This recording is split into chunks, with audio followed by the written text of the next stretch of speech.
Let me ask you something, and I want you to be completely honest with yourself.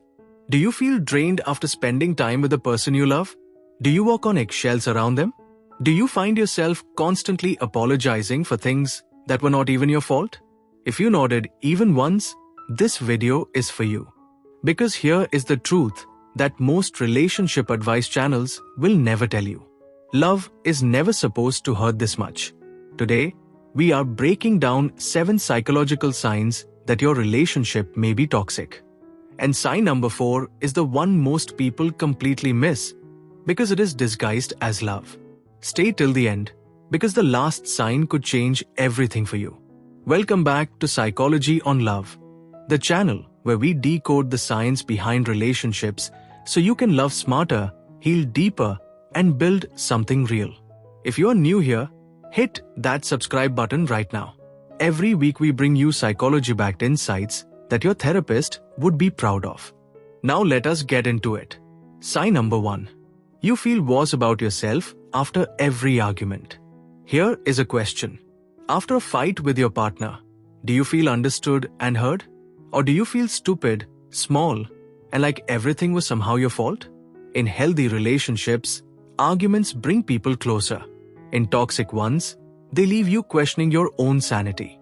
Psychologists call this gaslighting, when someone consistently makes you doubt your own perception of reality. And if it is happening to you, it is not just a fight. It is emotional erosion. Sign number 2. They control who you spend time with. Does your partner get upset when you spend time with your friends or family? Do they make you feel guilty for having a life outside of the relationship? This is called social isolation, and it is one of the earliest warning signs of an abusive dynamic. It rarely sounds aggressive at first. It sounds like, "I just miss you so much," or "Your friends do not really care about you like I do." Love does not shrink your world. It expands it. Sign number 3. Your needs are always an inconvenience. Every time you try to express a need, emotional support, quality time, honesty, does it somehow turn into a conversation about their feelings? Does it always end with you comforting them instead of the other way around? This is called emotional invalidation. Over time, you stop asking. You shrink yourself. You convince yourself that needing things is a burden. That is not love. That is conditioning. Sign number 4. And this is the sneaky one, so pay close attention. They love bomb you after every toxic episode. The cycle goes like this. Tension builds. Then there is an explosion. And then, suddenly, they're the most loving, affectionate, perfect partner you have ever seen. Flowers, apologies, grand gestures.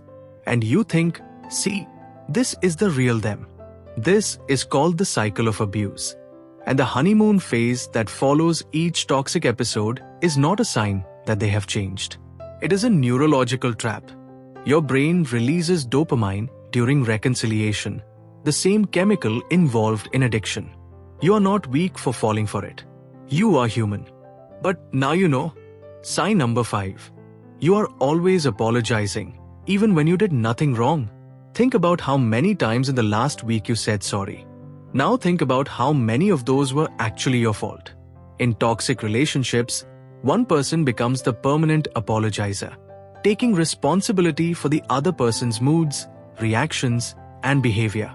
Psychologists call this fawning a trauma response, where keeping the peace feels more important than telling the truth. You are not born to be someone's emotional punching bag. You deserve a relationship where sorry is rare because it actually means something. Sign number 6. You feel relief when they are not around. This one is quiet. You might not even recognize it at first. It is that exhale you do when they leave the house. The lightness you feel when they do not text back right away. The peace you feel alone that you never seem to feel with them. The person you love should be your safe place, not the source of your anxiety. When relief replaces joy, that is your nervous system telling you the truth that your heart has not accepted yet. Sign number 7. You have changed, but not in the way you wanted. Think back to who you were before this relationship. Were you more confident? More social? Did you laugh more easily? toxic relationships do not destroy you overnight. They chip away slowly your confidence, your boundaries, your identity, until one day you look in the mirror and barely recognize yourself. If this relationship has made you smaller, that is not growth. That is loss. Now, if you recognized yourself in any of these signs, I want you to take a breath. You are not broken. You are not too sensitive.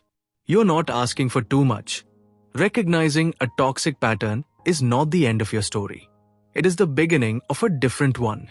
One where you choose yourself. Not every relationship that starts with toxic patterns has to end badly. With the right awareness, communication, and sometimes professional support, people do grow. But only when both people are willing to see the truth.